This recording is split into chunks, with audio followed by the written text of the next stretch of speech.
విరజిత, ఒక 5 years ముందు యూట్యూబర్గా అప్పుడే ఇనిషియల్గా స్టార్ట్ చేసి ఈ 5 yearsలో కొంచెం సక్సెస్ గెయిన్ అయ్యి ఈ మధ్య కాలంలో కొంతమంది YouTubers as well as influencers అని కూడా చెప్పొచ్చు, కెరీర్ చాలా స్పాయిల్ చేసుకుంటున్నారు.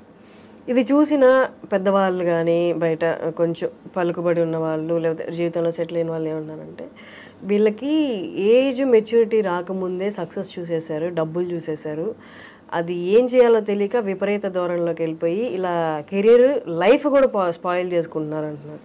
But at the same time సక్సెస్ఫుల్గా వెళ్ళే వాళ్ళు కూడా ఉన్నారు. బట్ ఈ రేషియో ఎక్కువగా అనిపిస్తుంది. What is your take or your comment on that?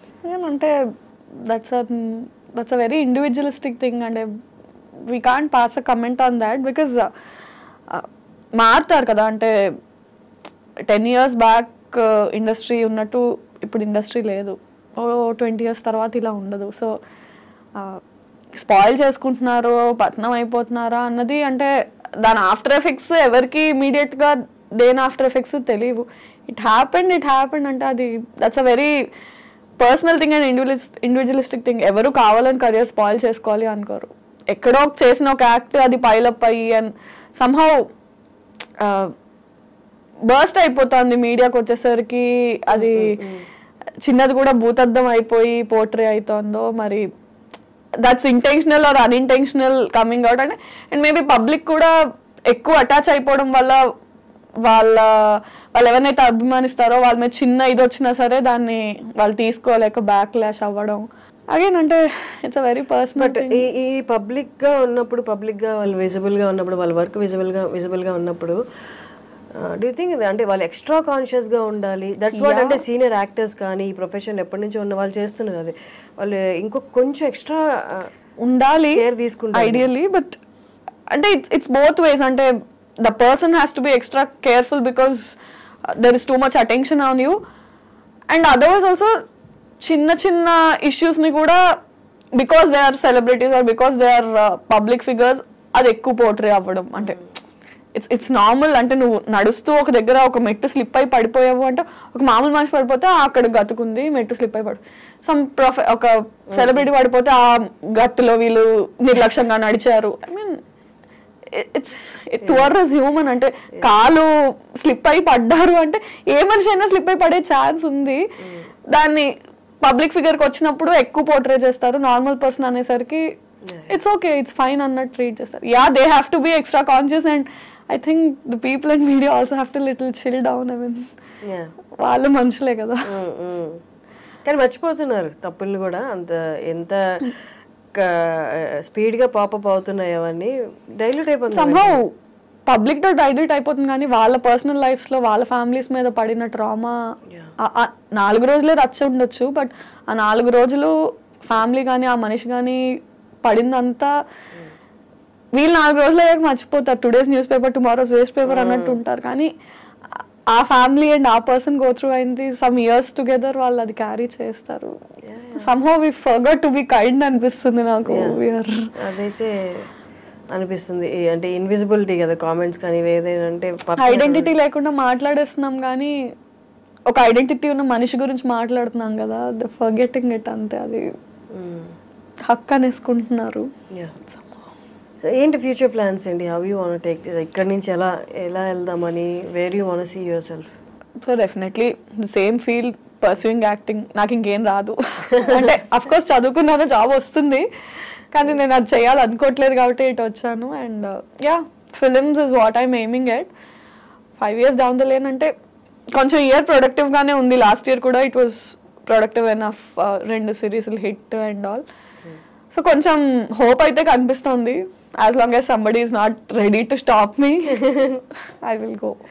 Okay, మా అమ్మాయిలకి మేజర్గా వచ్చే క్వశ్చన్ ఈవెన్ ఐఎమ్ ఫేసింగ్, అందుకే ఈ క్వశ్చన్ అడుగుతున్నాను. ఎవరు ఎక్సెప్షనల్ కాదు కాబట్టి. పెళ్ళి ఎప్పుడు? తొందరే ఉంది, చేసుకుందాం ఎప్పుడొకప్పుడు తప్పదు. కానీ ఇంట్లో ప్రెషర్ లేదా? ఉంటుంది అంటే ఉంటుంది కదా, ఇంట్లో ప్రెషర్ ఉండకపోతే వాళ్ళు కాకపోతే ఇంకెవరు ప్రెషర్ పెడతారు. ఇప్పుడు ఫాలో అయ్యే వాళ్ళే అడుగుతున్నప్పుడు ఇంట్లో వాళ్ళు కన్నవాళ్ళు అడుగుకుంటారు. ఉంటుంది, చేద్దాం అంటే ఈవెన్చువలీ జరగాల్సిందే. ఎన్నో రోజులు మనం కూడా దాటేయలేము, జరుగుతుంది. కానీ ఈ ఇండస్ట్రీలో ఉన్నారంటే చాలా మంది అనుకుంటారు పొద్దున్న లేస్తే ఈవినింగ్ పడుకునే వరకు ఫోన్ నిండా ప్రపోజల్స్ అని అనుకుంటారు, కానీ it's completely opposite actually. But అంటే వాట్ ఈస్ యువర్ ఒపీనియన్? మీకు అంటే ప్రపోజల్స్ అంటే what do you consider as proposal? I love you is not a proposal. You see my content and say I love your content, I'm ready to marry. That's not a proposal. I mean that's not how you choose a person you want to stay with. Just because so and so person saw my content and said I like your content, I'm going to marry you. I don't know. దాన్ని మనం proposal లా consider చేయలేం కదా, చాలా aspects ఉంటాయి. But serious proposals ఇండస్ట్రీకి వచ్చాక ఉంటాయి. అది ఐ మీన్ అంటే అది కన్సిడర్ చేసే అంత పెద్దవి కాదు, ఇగ్నోర్ చేసే అంత చిన్నవి కాదు. బట్ అంటే మనకి ప్రపోజల్స్ కన్నా అరే కొంచెం ఆపర్చునిటీస్ ఏమైనా ఇప్పించవా, ఇవి నేను చూసుకుంటానులే, నాకు అది కావాలి, don't help me with this but help me with that. అంటే నీకు నేను కావాలని ఇది అడుగుతున్నా, నాకు అది కావాలి. సో కెరియర్ లో ఆపర్చునిటీస్ ఏమైనా ఉంటే ఇప్పించు అన్నట్టు. బట్ ఇక్కడ ఉన్నప్పుడు పర్సనల్ లైఫ్ రిలేషన్షిప్స్ అనేది కొంచెం ఇబ్బందిగా ఉంటాయి కదా. ఇప్పుడు ఎక్కడ లేచి పరిగెట్టాలి, ఎక్కడికి వెళ్ళాలి, ఏం చేయాలి, నెక్స్ట్ ఏంటనేది ప్రెషర్ ఎక్కువ ఉంటుంది, వాళ్ళకి అంత టైం ఇవ్వలేదు. ఇక్కడ ఉన్న ఫీల్డ్లో ఉన్న వాళ్ళకి రిలేషన్షిప్ మెయింటైనింగ్ చాలా కష్టం అవుతుంది. ఇప్పుడు అదే అంటారు కదా, అంటే ఇంకోటికైతే నువ్వు తీసుకొచ్చి ఎక్స్ప్లెయిన్ చేసి you have to make them understand my field is this. నువ్వు చెప్పడంలోనే నీకు సగం టైం అయిపోతుంది. I mean some days or years into marriage, it will take time for you to explain them that okay na field inta idi how ante danike time ichukuntawa deenike time ichukuntawa. maximum marriage అనే topic ని మనందరం push చేయడానికి reason ఏముంటుందంటే అర్థం చేసుకునే person is very important. అంటే already అర్థం చేసుకోవడం ఇంకా కష్టం. అదే అంటే పాయింట్ ఏంటంటే నీకు ఆల్రెడీ నీ కెరియర్ వైజ్ నీ ఆపర్చునిటీస్ వైజ్ నీకు చాలా టెన్షన్స్ హజిల్స్ ఉంటాయి. At least marriage and relationship has to bring you peace. అక్కడ నువ్వు హాజిల్ చేసి ఎక్స్ప్లెయిన్ చేసుకుంటే ఇక్కడ నువ్వు అంటే అరే ఎక్కడో దగ్గర కేవస్ లేకుండా పీస్ ఉండాలి కదా. మనం మాక్సిమం ఈ టాపిక్ ఎందుకు స్కిప్ చేయడానికి చూస్తాము అంటే నువ్వు ఎవరికి ఇది ఇలా ఉంటుందని ఎక్స్ప్లెయిన్ చేయలేవు. ఇంట్లో వాళ్ళకే ఎక్స్ప్లెయిన్ చేయడానికి ఇన్నేళ్ళు పట్టింది. Again new person you have to explain all this. But ఎందుకులే అనిపించింది, కానీ తప్పదు, ఇన్ఎవిటబుల్. అంటే దాన్ని నువ్వు దాటేయాలనుకున్నా వాళ్ళు వేయనివ్వరు. అండ్ సమ్వేర్ ఎక్కడో దగ్గర నువ్వు కాంప్రమైజ్ అవ్వాలి. ఇప్పుడు మన చుట్టూరు ఉన్న వాళ్ళని చూస్తే రియాలిటీలో పెళ్ళిళ్ళు సక్సెస్ అయ్యాయి, సక్సెస్ రేషియో అనేది చాలా తక్కువ పడిపోతుంది కూడా. ఇవి చూసినప్పుడు ఇంకా అంటే మనకు ఆల్రెడీ నిరుత్సాహం లేదు, కొంచెం యాడ్ ఆన్ అయ్యి వద్దులేరా బాబు ఇప్పుడు అని అనిపించట్లేదు మెనీ టైమ్స్. ఐ మీన్ అంటే ఆ ఇన్స్టిట్యూషన్ ఆఫ్ మ్యారేజ్ అనేది డైల్యూట్ అవుతూ వచ్చిందో అది మనమే డైల్యూట్ చేసాము తెలియదు, కానీ సంహౌ ఆ హోప్ అయితే చాలా మటుకు అవసరమా ఇప్పుడు మళ్ళీ. అంటే ఇట్స్ నాట్ లాస్టింగ్ అన్న పాయింట్ కన్నా దాని ఎఫెక్ట్ కెరియర్ మీద మళ్ళీ ఉంటుందేమో. పర్సనల్గా ఇఫ్ ఇట్స్ నాట్ లాస్టింగ్ అది నా మటుకు అన్నట్టు నేను ఇప్పుడు ఉండలేను, ఎందుకంటే పబ్లిక్ ఫిగర్స్ మనం ఇప్పుడు. సో దాని ఇంపాక్ట్, దా పర్సనల్ ఇంపాక్ట్ నువ్వు వర్క్ మీద పడ్డం, పబ్లిక్లో తెలియడము, ఆ భయం ఇంకా అదే చెప్తున్నారు మీరు ఇందాక అన్నట్టు don't we have to be extra conscious అంటే yeah we have to be extra conscious. మామూలుగా choosing a person and going marrying a person వేరు. ఈ బయట ఇలాంటి అన్సక్సెస్ఫుల్ మ్యారేజెస్ ఉన్నప్పుడు ఇంకా అండ్ అంటే మన ఫీల్డ్ ని యాక్సెప్ట్ చేయడము, అర్థం చేసుకోవడం చాలా కష్టం, చాలా కష్టం. సో సమ్హౌ డీపెస్ట్ ఫియర్స్ లో అది ఉండిపోయిద్దేమో. Until it's going to happen it's we are going to be scared of it అనిపిస్తుంది.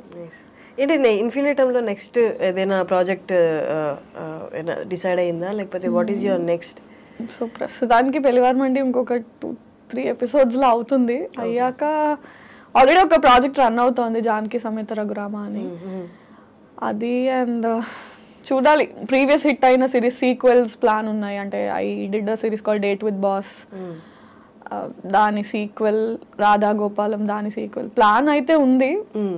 ఇంకా ఆడియన్స్ని బట్టి వాళ్ళ రియాక్షన్స్, అంటే you can't keep on doing content with the same person. అంటే ఒకే కౌంటర్ పార్ట్తో కంటెంట్ చేస్తున్నా సరే బోర్ అయిపోతారు. And then somehow get used to seeing only with that person. అంటే వీళ్ళతో కంటెంట్ హిట్ అయితే వీళ్ళతోనే చెయ్యి అంటారు, బట్ దట్ డజంట్ వర్క్. అంటే కాస్టింగ్ మారుతూ ఉండాలి. So with different person for few days and maybe will come back to Pellivaramandi season 3 again.